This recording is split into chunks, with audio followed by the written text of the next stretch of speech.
Feliz Santo Sábado. Es un privilegio estar nuevamente con ustedes. Desde el 2018 no tenía la oportunidad de predicar aquí nuevamente y el Señor es bueno. Vamos a estudiar hoy el capítulo 2 del libro de los Hechos de los Apóstoles. El libro de los Hechos, algunos autores han sugerido que no debiera llamarse Hechos de los Apóstoles, sino Hechos del Espíritu Santo, porque quien realmente trabaja allí en el libro de los Hechos es el Espíritu Santo. Es el que mueve la iglesia, el que la dinamiza. Y creo que es importante, nosotros que estamos ya en los tiempos finales de la obra de la iglesia, estudiar cómo empezó la obra de la iglesia, porque tal vez allí encontramos luz de cómo poder terminarla, ¿cierto? Vamos a orar. Soberano Dios, a ti sea la honra y la gloria por siempre. Al abrir tu palabra, Señor, la hacemos con reverencia y queremos pedirte que a través del poder del Espíritu Santo hables a nuestro corazón y nos motives a hacer la obra que nos corresponde realizar. En el nombre de Jesús, amén. La lectura bíblica dice: cuando llegó el día del Pentecostés, estaban todos unánimes juntos. Es una redundancia, porque el concepto bíblico es que estaban juntos, estaban unidos, como cuando uno va a hacer el pan. Está la harina por aparte, está el azúcar por la parte, está la mantequilla por aparte, ¿cierto? De pronto alguna esencia, no sé. Están los ingredientes por aparte, ¿verdad? Y después se le echa el agua, se le echan los huevos y todo tiene que ¿qué? Mezclar, y quedó la masa como unida, junta. Y Dios quiere que la iglesia esté unida. No debe haber divisiones en la iglesia. No debe haber divisiones en la iglesia. Cuando llegó el día del Pentecostés, estaban todos unánimes juntos. Lo primero es, estábamos todos juntos, la iglesia estaba unida. El día del Pentecostés, el día 50, Pentecostés día 50. Resulta que para que haya un capítulo 2, tuvo que haber habido un capítulo ¿qué? 1. La iglesia cristiana estuvo a punto de desaparecer antes de empezar, porque Jesús resucitó y ascendió, y hubo unos días en los que Pedro dijo: esto no es para mí de ser cristiano y de ser líder de la iglesia, esto no. Me voy nuevamente a pescar. O sea, iba a perder todo un proceso de 3 años y medio. Me voy nuevamente a pescar, pero el que es líder, hermana Eliana. El que es líder para lo bueno es líder para lo malo, porque es líder. Y entonces dijo: me voy al mundo. Y los otros apóstoles dijeron: nos vamos con usted. Y Jesús tuvo que aparecerse allí en la ribera otra vez del mar de Galilea, del lago de Galilea, y decirles: no, yo los llamé a ustedes, fue a predicar, a pescar hombres. Y hace el milagro similar al que había hecho 3 años atrás. Y les coloca pescado con miel. Sería interesante un día hacer esa prueba, ¿verdad? Pescado con miel, ¿cómo sabe? Porque si Jesús resucitado se lo dio a los apóstoles, tiene que ser rico, ¿verdad? El deseo de toda la gente es, comentando este pasaje, dice que Dios con eso le estaba dando a entender a los apóstoles que Él se iba a encargar de sustentarlos hasta el fin. A todos los predicadores, Dios se encarga de sustentar su iglesia. Y los llama nuevamente, reconviene a Pedro, lo coloca nuevamente en su lugar, porque Pedro había caído y los apóstoles ya no le creían. Pedro decía: vamos a hacer culto, y los apóstoles, porque Juan se había encargado de regarle la mala fama a Pedro. Estos días en mis estados, no sé si alguno lo vio, compartí unas imágenes que me hicieron dar mucha risa, porque dice el Evangelio de Mateo: uno de los discípulos de Jesús intentó cortar a Malco, ¿verdad? Tenía una espada. Marcos dice: uno de los apóstoles. Lucas dice: uno de los que estaba con Jesús. Y Juan dice: Pedro, fue Pedro. Porque Juan al parecer tenía allí algo con Pedro. Ahí hay una cosita, una rivalidad. Fue Pedro. Y cuando ustedes leen el Evangelio de Juan, ustedes van a encontrar que Juan dice: el discípulo a quien Jesús amaba, refiriéndose a él. Siempre había una cuestión allí, y para que la iglesia pueda recibir el Espíritu Santo, todas esas asperezas tienen que ser limadas, porque la iglesia tiene que ser ¿cómo? Unida, junta, unánime. Y Jesús estuvo 40 días con ellos, reexplicando lo que en 3 años y medio ellos no habían entendido. Y yo no sé cuántos aquí llevan muchos años en la iglesia, pero tener muchos años en la iglesia no significa haber entendido la palabra de Dios. Y tener muchos años en la iglesia no significa tener una relación muy estrecha con Jesús. Porque los discípulos pasaron 3 años y medio y Jesús les dice, lentos para entender. Y tuvo que estar 40 días más con ellos explicándole otras cosas. 40 días. Al cabo de esos 40 días Jesús se va y va al Monte de los Olivos. Y allí en el Monte de los Olivos Jesús se despide. Hay más o menos unas 500 personas allí con Jesús. Yo no sé si han hecho Santa Convocación Distrital. ¿Cuántos hermanos se reúnen en la Santa Convocación Distrital? Pero ponga que sean 500. Jesús reunió el distrito de Jerusalén, primer distrito, ¿verdad? Y entonces Jesús empieza a irse y los apóstoles se quedan mirando cómo se va Jesús. Y yo quiero que usted se imagine ahorita qué sintieron los apóstoles al ver que Jesús se iba. ¿Qué siente usted cuando despide un ser amado? Y el asunto es que ya no sabe cuándo lo vuelve a ver. Y ahí se va Jesús, se va Jesús, se va Jesús, se va Jesús, se va Jesús, hasta que se oculta de su vista. Dice que una nube los ocultó. Pero antes de que Jesús empezara a ascender, Jesús le hace una promesa a los apóstoles, versículo 4 del 1. Estando juntos les ordenó, no salgáis de Jerusalén, sino esperad la promesa del Padre, la cual oísteis de mí. Porque Juan ciertamente bautizó con agua, pero vosotros seréis bautizados con el Espíritu Santo, ¿dentro de qué? No muchos días. La promesa del Padre que ustedes oyeron de mí, viene el Espíritu Santo. Dense cuenta la economía divina, cómo funciona Dios en pro de salvar al ser humano. La iglesia nunca ha estado sola. La iglesia nunca ha estado desamparada. Y desde que inició la obra de la predicación del Evangelio, Dios ha estado con su pueblo y estará hasta el final. Amén. Y entonces Jesús les dice, no salgan, tienen que esperar la promesa. No salgan de Jerusalén, esto es muy importante. Y ellos se quedan allí y hay otro que le hace una pregunta a Jesús, porque ellos no habían entendido. Versículo 6, entonces los que se habían reunido le preguntaron diciendo, Señor, ¿restaurarás el reino de Israel en este tiempo? Jesús había pasado 3 años y medio enseñándoles el plan que Dios tiene para la humanidad y ellos seguían pensando en un reino terrenal. Y yo no sé si de pronto aquí hay algún hermano que el Señor tiene un plan grande para su iglesia, tiene un plan grande para su vida, tiene un plan grande para su ministerio y Él está pensando allí en el reino de Israel. Cuando ustedes miran el mapa, Israel era el ombligo del mundo. El ombligo, eso es una parte pequeñita ahí. Y si ustedes miran el mapa actualmente, lo que es el Estado de Israel, es algo minúsculo. Y el pueblo de Dios pensando en algo pequeño y Dios hablando del mundo. Dios hablando de evangelizar el mundo. Porque no se ha prestado atención a la palabra de Dios por estar pensando en otras cosas o estar pendiente de nuestros pensamientos, de nuestras ideas. Y por eso se corre el riesgo cuando a veces se viene a la iglesia o se estudia la Biblia y se está pensando en otras cosas. Se viene a la iglesia, estamos en el sermón, pero estamos pensando, yo sí dejé cerrada la puerta de la casa. Espere, miro quién me escribió en el WhatsApp. Estoy concentrado en otras cosas y no estoy escuchando la palabra de Dios. Y entonces resultan diciendo, uy, el pastor dijo que se puede comer pescado porque Jesús les dio pescado. Y el sermón iba por otro lado diferente, pero solamente se quedaron con pedacitos. Así le pasaba a los apóstoles. ¿Restaurarás el reino de Israel en este tiempo? Jesús les dice, usted no les toca entender eso. Usted no les toca entender eso. Versículo 8, pero recibiréis poder. Jesús dice a ustedes, tengan presente la promesa. Lo que yo necesito que ustedes pidan, lo que yo necesito que ustedes estén pendientes es en recibir ¿qué? El Espíritu Santo, la promesa. Para poder cumplir la misión, ustedes necesitan estar concentrados en la promesa. Para que ustedes puedan hacer la tarea, tienen que estar concentrados en la tarea. Y para eso necesitan el Espíritu Santo. No más, no se ponga a pensar en el reino de Israel, piense en la promesa, reclame la promesa. Y Jesús se va.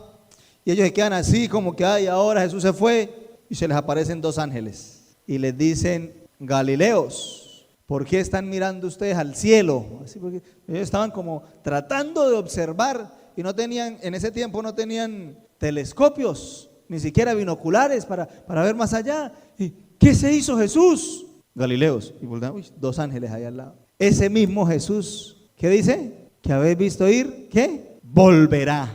Oiga, hermanos, otra promesa de la segunda venida de Jesús. Ahora son los ángeles los que dicen, Jesús va a volver. ¿Cuántos dicen amén? Jesús va a volver. Pero para que Jesús vuelva se necesita que la iglesia cumpla la misión. Y para que la iglesia cumpla la misión necesita el Espíritu Santo. Y por eso la iglesia necesita reclamar el Espíritu Santo. Entonces la iglesia lo entendió. Hechos 2:1. Se fueron a orar juntos. Ellos se fueron al aposento alto donde Jesús tuvo la última cena. Y allí empezaron a orar. Entremos en materia. Hechos 2:1. Cuando llegó el día del Pentecostés, estaban todos unánimes juntos. Habían pasado 10 días desde que Jesús se fue. Y en esos 10 días la iglesia estuvo orando. Juan se le acercó a Pedro y le pidió perdón. Le dijo, Pedro, mire, que la iglesia se haya enterado que usted allá negó a Jesús, fue culpa mía, yo fui el que lo dije. Y entonces se pidieron perdón. Y Pedro también pidió perdón, dijo, yo sé que como el mayor no he dado buen ejemplo. Y allí todos empezaron a pedirse perdón y hablaron y oraron los unos por los otros y lloraron. Y hubo una etapa de reconciliación. Porque si queremos que el Espíritu Santo sea derramado, la iglesia debe estar unida totalmente, en un solo sentir. Y es recibir el Espíritu Santo, cumplir la misión. De repente, versículo 2, vino del cielo un estruendo como de un viento recio que soplaba, el cual llenó media casa. ¿Cómo dice? Toda la casa. El concepto es que estaban todos unidos, toda la casa. Y se les aparecieron lenguas repartidas como de fuego, asentándose sobre la mitad de ellos el Espíritu Santo, ¿sí? Sobre cada uno de ellos, porque todos habían estado consagrados, habían derramado su alma ante el Señor, habían confesado sus pecados. Y entonces, ahora dice el versículo 4, todos fueron llenos del Espíritu Santo.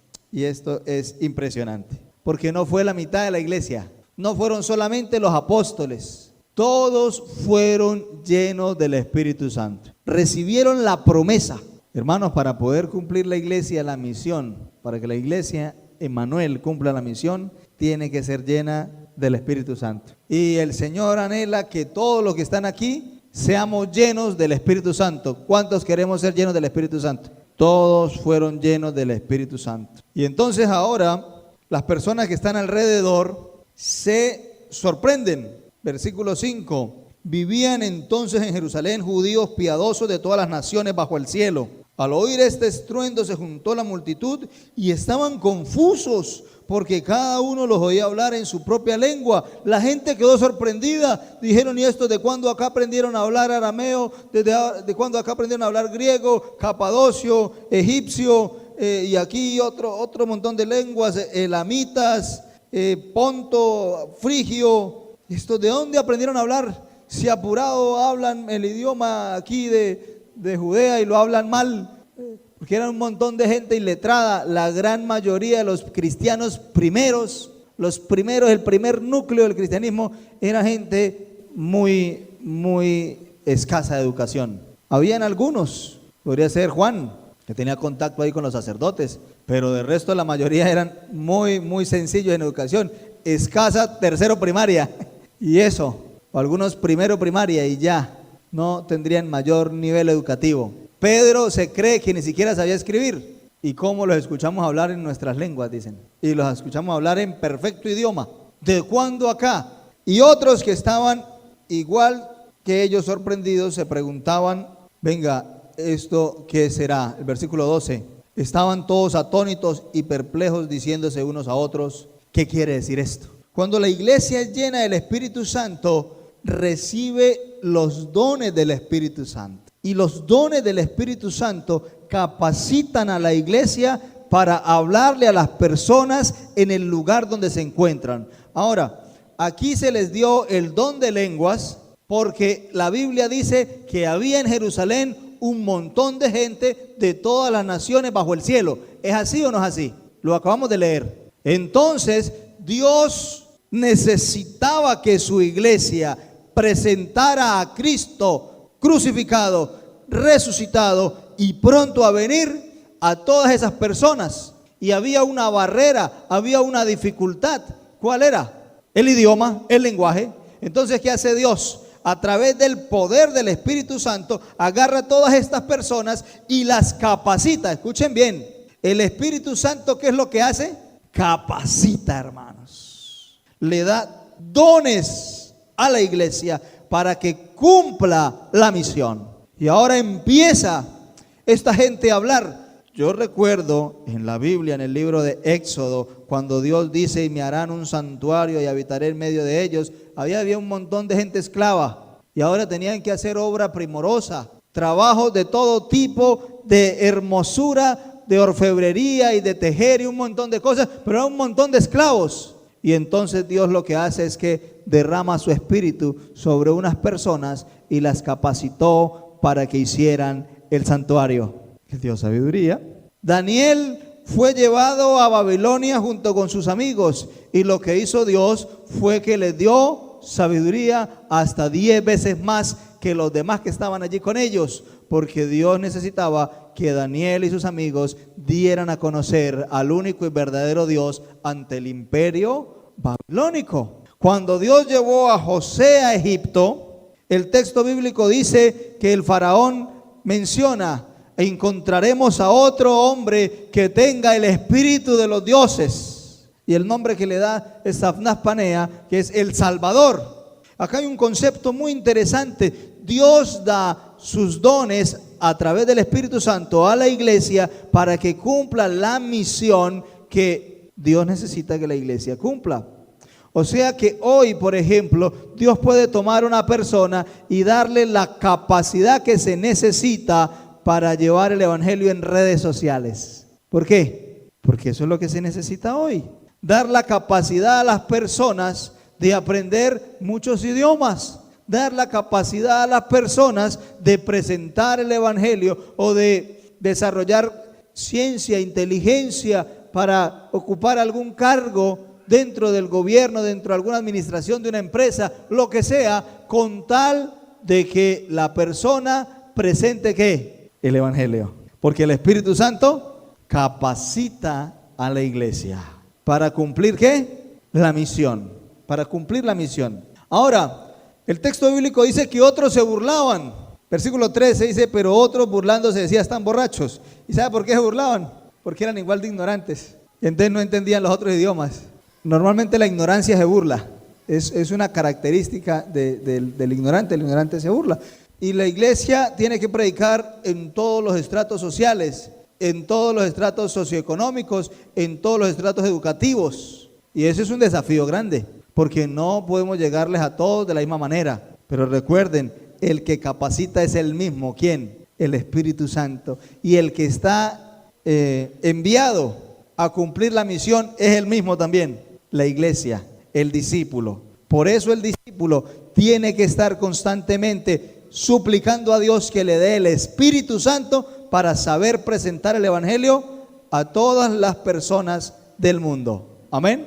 ¿Estamos claros con eso? Avanzamos, Sarita. Ahora viene el primer discurso del apóstol Pedro.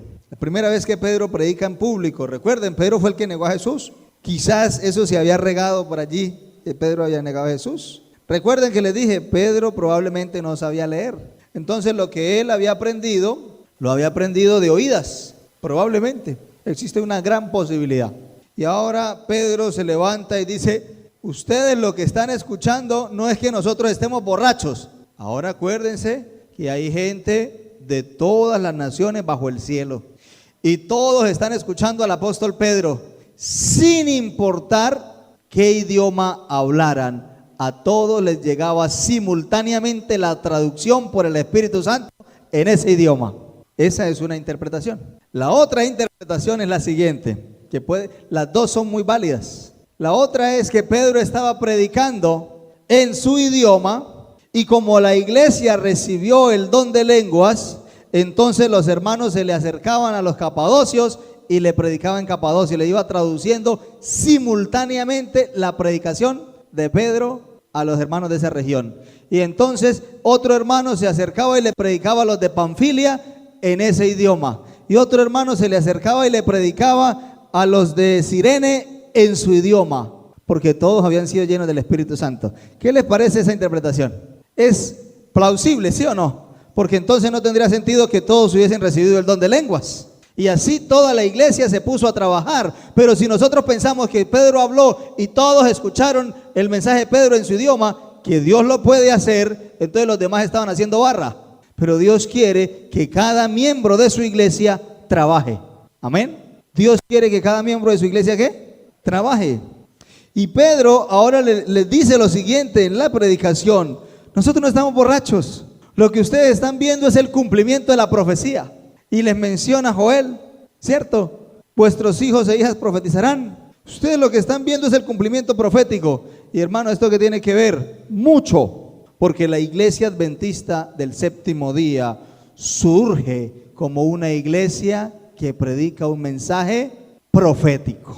Y si usted como adventista no estudia, no conoce, no predica la profecía bíblica, entonces somos una iglesia más. Porque la iglesia adventista surge como un movimiento que cumple la profecía bíblica. Amén. Hay un libro muy interesante, aquí está ministro Jessy, La visión apocalíptica y la castración del adventismo. Les recomiendo que ustedes se consigan ese libro y se lo lean.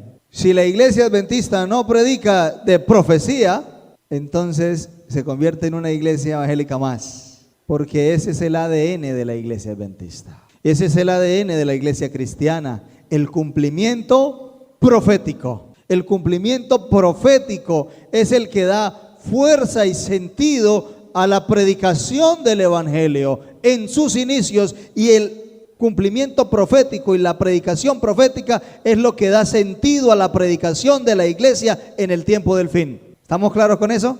Pero también sigue diciendo que Jesús es la máxima y mayor esperanza del ser humano. Miren, hermanos, hablar de profecía y salir hablando de bestias y de un dragón que tenga 7 cabezas y 10 cuernos y que la gente se quede con esa idea es fracasar totalmente. Porque el mensaje central de la profecía bíblica, el mensaje central de toda la Biblia es que Jesús es nuestro Salvador.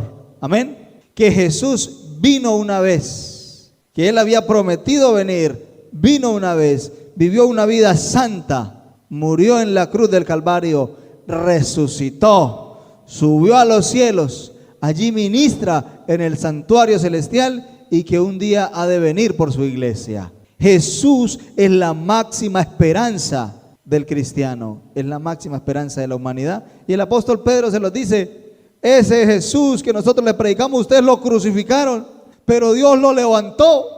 Eso hace parte del mensaje del apóstol Pedro allí. Ahora, dice que el arrepentimiento y el bautismo siguen a este proceso, porque este proceso lo está dirigiendo el Espíritu Santo. Este es un versículo, 2 versículos muy célebres, Hechos 2, 37 y 38. Los que tienen Biblia, por favor.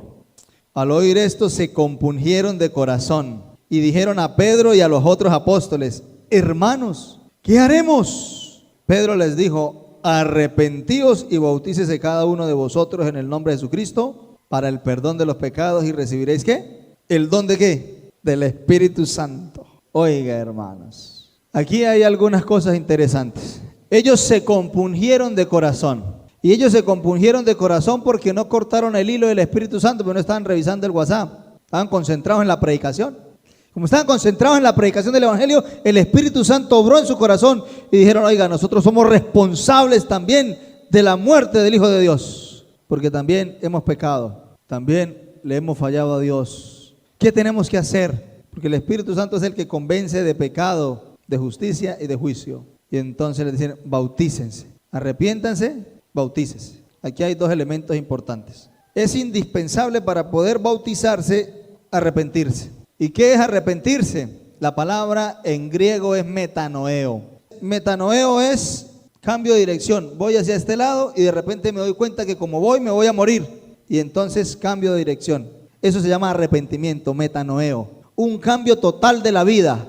Decirle a Jesús: Señor, yo como estoy viviendo sé que estoy mal, me voy a perder. Por favor, cambie mi vida. Y Él cambia mi enfoque. Voy hacia otro lado. Y eso solamente lo puede hacer el Espíritu Santo. Después de eso, Ahora la persona se bautiza, que el bautizarse es morir al pecado. Murió al pecado, es una tumba líquida. Por eso no puede ser solamente echarle agüita en la cabeza, tiene que ser sepultado, así como Cristo fue sepultado, entonces sepultado en una tumba líquida y ahora nace a una nueva vida en Cristo. Y en ese momento recibe la promesa que Jesús le dio a los apóstoles y que le dio a toda la iglesia en general para poder cumplir la misión, y es recibir ¿qué?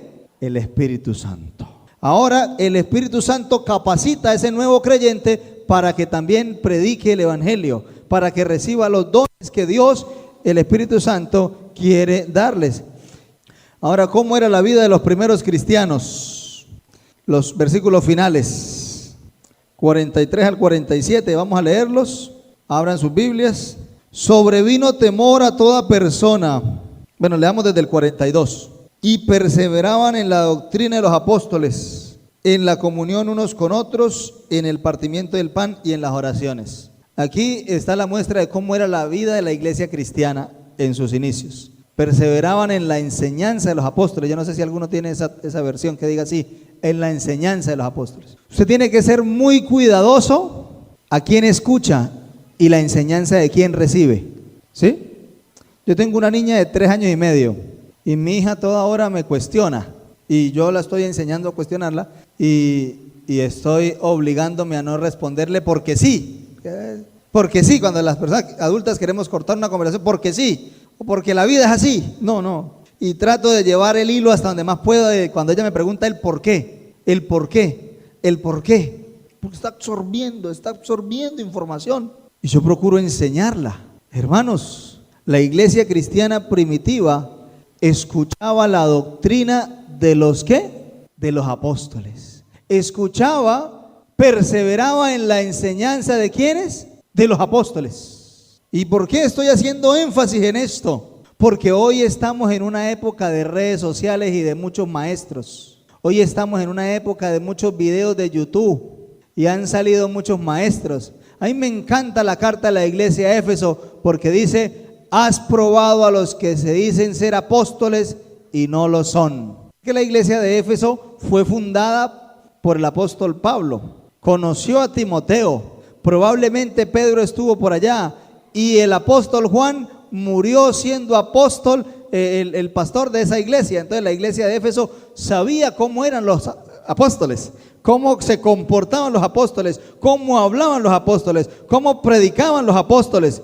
¿A qué voy con esto? Hermano, usted tiene que conocer la doctrina bíblica, usted tiene que conocer la palabra de Dios y persevere en la enseñanza bíblica. No se pegue a personas, péguese a la palabra de Dios. La iglesia adventista tiene una doctrina y una enseñanza que son los fundamentos de nuestra fe. Son 6 doctrinas divididas en 28 creencias. Persevere en eso. Estudie la Biblia detenidamente, persevere en la predicación de los apóstoles. ¿Por qué voy con esto? Porque hoy en día han salido muchos predicadores y entonces estamos en la era de un clic y escuchamos sermones a la carta. Entonces miramos la lista de predicación y quién está en lista de predicación. Uy, ese no me gusta, mejor me quedo en la casa y me escucho el sermón de fulano de tal. Y entonces dicen los hermanos: uy, es que a mí me gusta como ese señor predica, me gusta como fulano de tal enseña. Y la Biblia dice que en el tiempo del fin amontonarán ¿qué? Maestros de acuerdo a sus propias concupiscencias, o sea, de acuerdo a sus gustos, que no les prediquen la verdad, que no les critiquen el pecado. A eso sí les gusta escucharlos. Y estamos viviendo en esa época, hermanos. Por eso es supremamente delicado y la iglesia perseveraba en la doctrina de ¿quiénes? De los apóstoles, que eran los dirigentes establecidos por Dios. Hay que perseverar en la doctrina de los dirigentes establecidos por Dios. Segundo, en la comunión unos con otros. Hermanos, no deje que nada cause división en la iglesia, ni nadie. No permite que nadie le robe la paz y la relación que tenga con otro hermano. Y tercero, el partimiento del pan y las oraciones. La iglesia cristiana celebraba todos los días la cena del Señor. Todos los días la cena del Señor. Después pasaron a hacerlo cada 8 días. Pero no había ninguno que dijera: uy, yo hoy no participo porque me molesté con la hermana Eliana, entonces no voy a ir porque allá la voy a ver. No. Se acercaban, solucionaban los problemas y participaban de la cena del Señor juntos. Porque el participar de la cena del Señor es que el pueblo de Dios tiene una unión estrecha con Cristo. Es que el pueblo dice: yo espero la segunda venida de Jesús, porque Jesús dijo: yo no voy a beber este vino hasta que lo beba con ustedes. ¿Dónde? En el reino de los cielos. Y es reconocer que Jesús es mi Salvador, que Él murió por mí. Y por último, la clave, el secreto final, la oración. Perseveraban en la oración. Estas cosas son de perseverancia, los que les acabo de mencionar. Y me toca terminar el sermón allí, es mucho más extenso, porque ya viene la aplicación. Pero, hermanos, con esto ya estudiamos el segundo capítulo del libro de los Hechos. Recuerden, el libro de los Hechos es las obras del Espíritu Santo en favor de su iglesia. Y hasta el tiempo de hoy, el Espíritu Santo sigue trabajando en su iglesia. Y si tú le permites, el Espíritu Santo trabajará contigo para alcanzar a otras personas. Amén. Oramos. Vamos a colocarnos de pie y vamos a hacer una oración. Eterno y soberano Dios, te damos gracias por el estudio de tu palabra, Señor. Padre celestial, anhelamos recibir también el poder del Espíritu Santo para cumplir la misión. Danos los dones y las habilidades que necesitamos, Señor, para predicar tu palabra en este tiempo en el cual vivimos. Ayúdanos a perdonarnos y a amarnos unos a otros. Bendice a esta tu iglesia Emmanuel, a cada uno de los hermanos que están aquí presentes, que nos acompañan hoy, Señor. Tal vez aquí hay alguna persona que vino por primera vez y tú le has hablado a través de tu palabra, Señor. Ayúdanos a recibir el don del Espíritu Santo, a tener un verdadero arrepentimiento y a tener una nueva vida en Cristo Jesús. Gracias, Señor, por tu palabra. Gracias, Señor, porque nunca nos has dejado solos. Gracias, Señor, porque Jesús pronto volverá. En el nombre de Jesús oramos. Amén.